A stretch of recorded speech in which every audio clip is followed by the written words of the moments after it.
Bonjour chers tous, bienvenue à cette nouvelle vidéo sur l'application mobile EDT mobile de gestion des emplois de temps.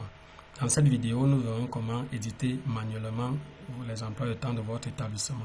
Dans certains établissements, il existe déjà une mouture d'emploi de temps, ce qui fait que le chargé de la pédagogie n'est plus invité à générer automatiquement les emplois de temps, mais il devra plutôt recopier, reprendre la mouture existante dans son établissement.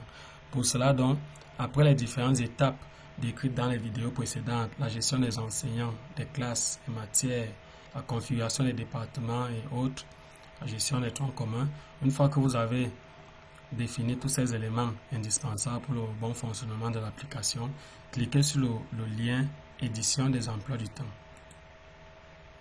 Nous nous rendons là. Ici, nous avons la classe de troisième que nous avons créé dans une vidéo précédente. Son emploi de temps est complètement vide. Cliquez donc sur troisième et nous verrons comment ajouter des matières, programmer des matières ici manuellement. Nous cliquons donc sur ce créneau horaire et là nous pouvons dérouler. La liste des matières de la classe de troisième s'affiche en totalité et nous pouvons choisir une matière que nous allons positionner là. À partir de cette heure, la première heure, et ceci pour 2 heures. Nous allons choisir l'enseignant qui devra enseigner cette matière, puis nous cliquons sur sauvegarder. La matière est placée. Nous poursuivons avec une autre matière. Je note qu'ici, vous êtes en train de recopier une mouture d'emploi de temps qui existe. Donc ça ne pose aucune difficulté parce que vous avez des documents en votre possession. Vous cliquez, on dit cet ancien est occupé, voilà. Nous allons par exemple le changer. Voilà, et ainsi de suite. Je vais encore placer une matière de façon aléatoire. Voilà. Si vous désirez supprimer une matière, il vous suffit de cliquer et de maintenir, de faire un appui long. Faites un appui long sur la matière et là, vous pouvez supprimer. Vous pouvez modifier l'apparence de l'interface en cliquant sur le menu et dire affichage. Là, la liste des classes est partie. Affichage. Vous avez la colonne des horaires, affichage, la liste des classes revient et enfin affichage, la liste des plages horaires s'en va. Vous pouvez le faire plusieurs fois selon vos préférences. Vous pouvez également cloner une classe. Il y a le bouton cloner.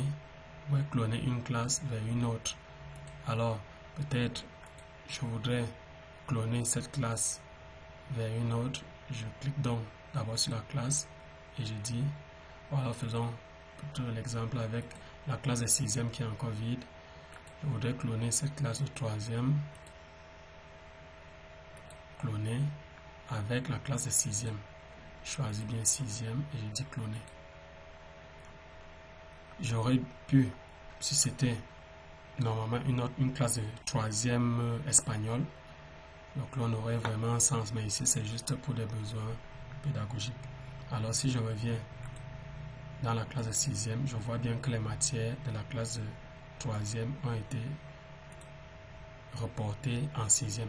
Vous pouvez le faire, je répète, vous pouvez le faire pour des classes jumelles, par exemple 3e allemand et 3e espagnol.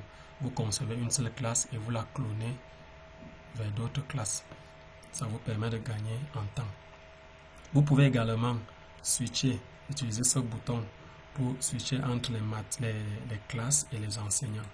Vous cliquez là et là ce sont maintenant les enseignants qui apparaissent et vous pouvez voir l'emploi de temps individuel de chacun des enseignants comme ceci.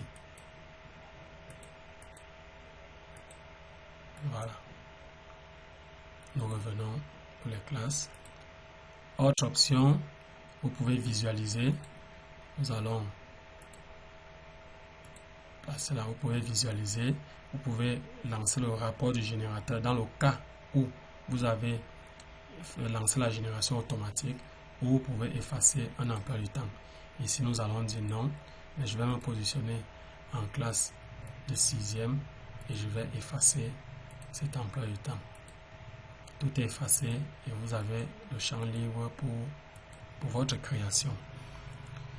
Voici donc qui met un terme à cette vidéo sur l'utilisation de l'édition manuelle des emplois du temps. Je vous donne donc rendez-vous très prochainement pour une nouvelle vidéo sur notre application mobile de gestion des emplois du temps EDT Mobile.